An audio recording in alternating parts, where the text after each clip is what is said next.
Jack O'Sullivan was a college graduate living with his parents in Bristol, UK, and taking a law course. He was out at a house party and later started walking home in the early hours of Saturday, the 2nd of March 2024. The area has a lot of water and bridges.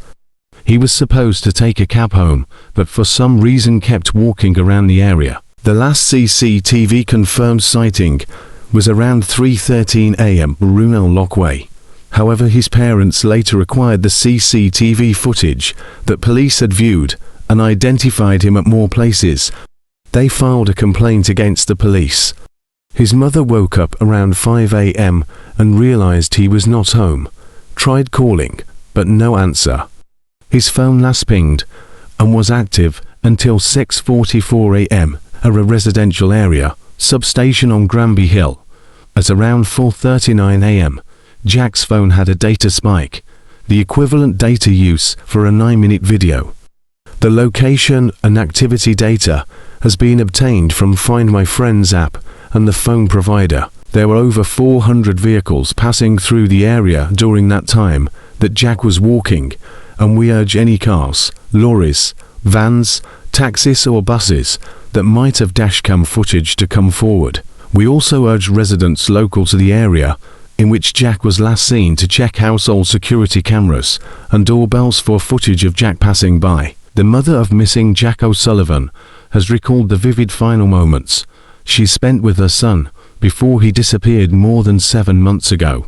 Mr. O'Sullivan has not been seen since the 2nd of March, after he left a house party in the early hours of the morning in the Hotwells area of Bristol. Searches for the missing 22-year-old student have been ongoing since he vanished, with more than 70,000 people joining a Facebook group dedicated to finding him.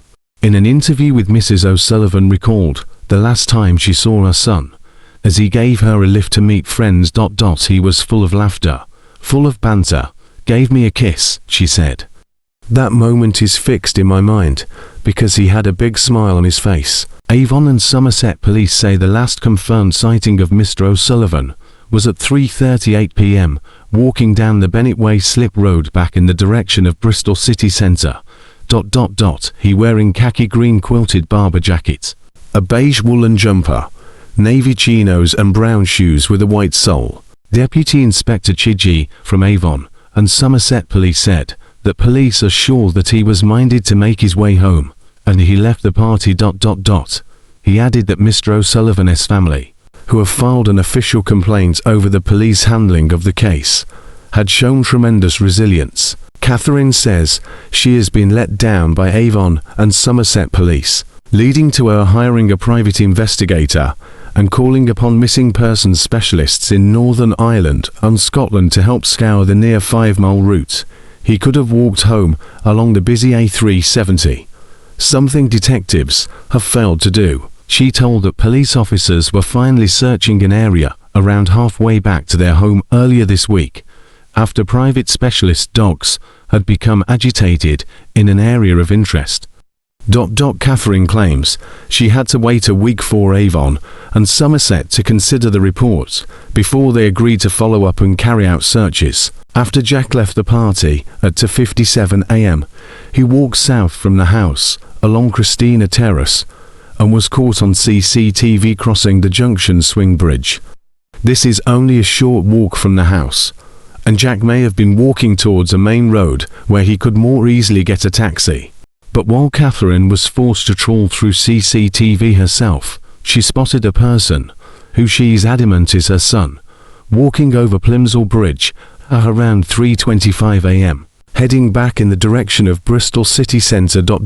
His phone remained active on Find My Friends until 6:44 a.m, lasting pinging on Granby Hill, and Catherine could hear the phone ringing through when she was calling him, indicating the device was still working. He also took an Apple AirTag out with him, which was attached to his keys, but the family have been unable to access the data on the tracking device due to privacy laws. Speaking about the lead up to the party, Catherine said, "Jack only knew 4 or 5 people at the party. The rest were unfamiliar to him. He would be meeting them for the first time." So I have been in contact with the girl that he knew the most. The arrest just blanks with everything. There's so many things that don't make sense here. The girl who hosted the party. It was her birthday, and she was one of Jack's fellow students on the law conversion course he was doing, so she just invited a handful of people. And then her old university friends. Jack was in two minds whether to go, because he didn't really know many people. They're ... single quotes, and I encouraged him and said, meet some new people, because most of his school friends and university friends are dotted all over the country, so he didn't have a sort of close body of friends living in Bristol. I just thought it's an opportunity to meet new people. Single quotes. Catherine continued. What we know is that Jack called his friend, because by all accounts, what she tells us is, she was at the party with Jack. She went outside to have a cigarette, but Jack stayed inside with the others. But when she got back inside, Jack had gone and just left, and she thought it was a bit strange that he'd left without saying goodbye, which is a bit strange, because Jack isn't that sort of person really. Single quotes. So she went to look for him, but she couldn't find him anywhere. And I think she started messaging him and said, "Where are you?" He then rang her, but she didn't answer the call. She said she had a problem with her phone, and she was trying to answer it, and it wouldn't connect. Single quotes. However, about 10 minutes or so later, she rang him back, and she says he answered, and just said, "Hello." Single quotes. Single quotes. My question is, was it Jack that answered? But again, nobody can be accurate with that. She thinks it was Jack, but he just said hello, and didn't say anything else. That was at 3:35 a.m. Her account is that the phone line remained open for about 58 seconds. She didn't hear anything else in the background.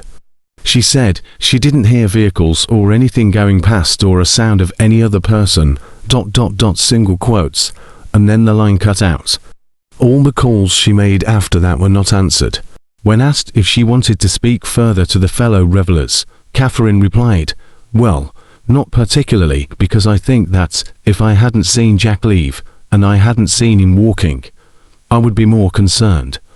But I do think that quite a few people at the party weren't aware of him, because it appears that he wasn't in conversation with that many people there.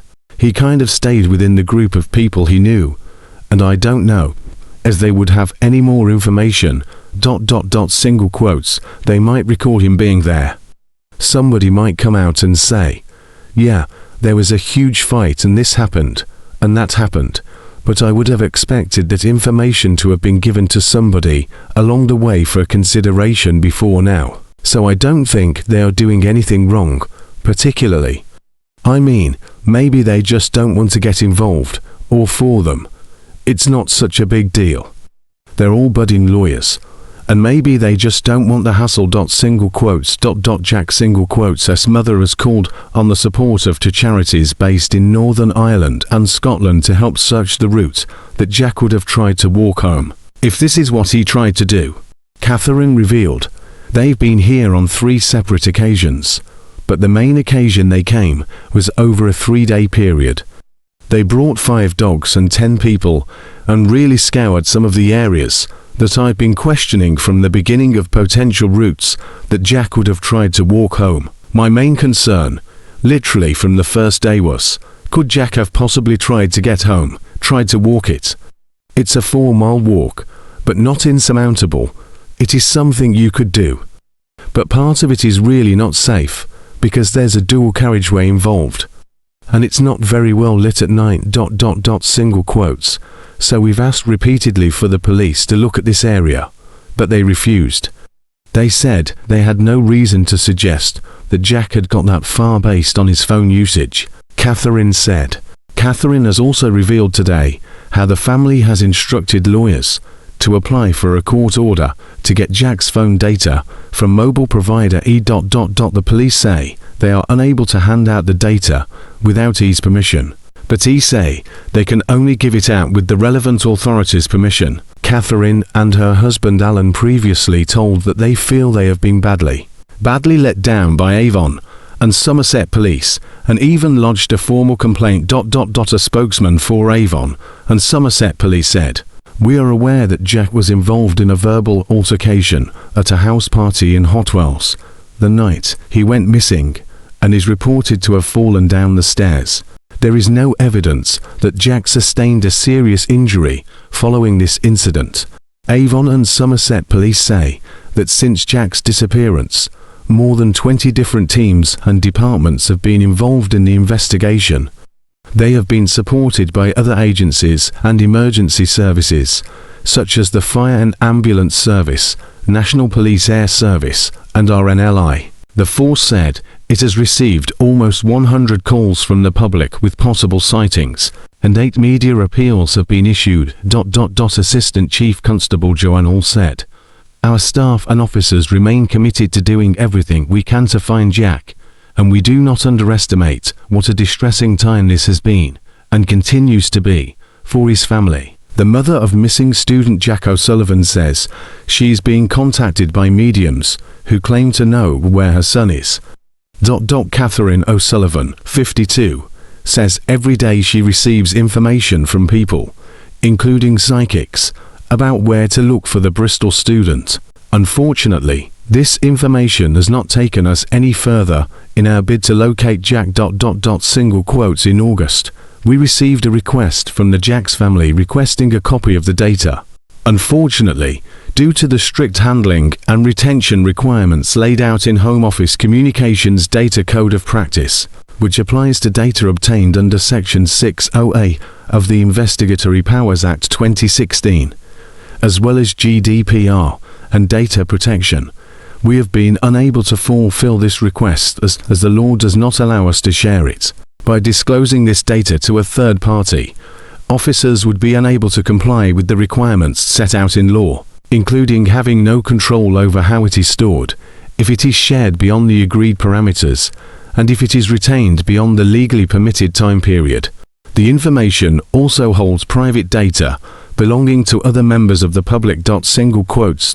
Police say, since Jack's disappearance, more than 20 different teams and departments have been involved in the investigation. Assistant Chief Constable Joanne Hall, of Avon and Somerset Police, saw it then. Our staff and officers remain committed to doing everything we can to find Jack, and we do not underestimate what a distressing time this has been, and continues to be, for his family. Throughout our investigation, we've been open-minded about what happened to Jack, considering different possible outcomes and scenarios following his last sighting. We have sought reviews from independent agencies, such as the National Crime Agency (NCA), and experts, such as oceanographers and independent police search advisors. Sadly, despite the efforts carried out to date, we have been unable to find Jack, and we fully appreciate the anguish this is having on his family, and our thoughts remain with them during this hugely difficult time.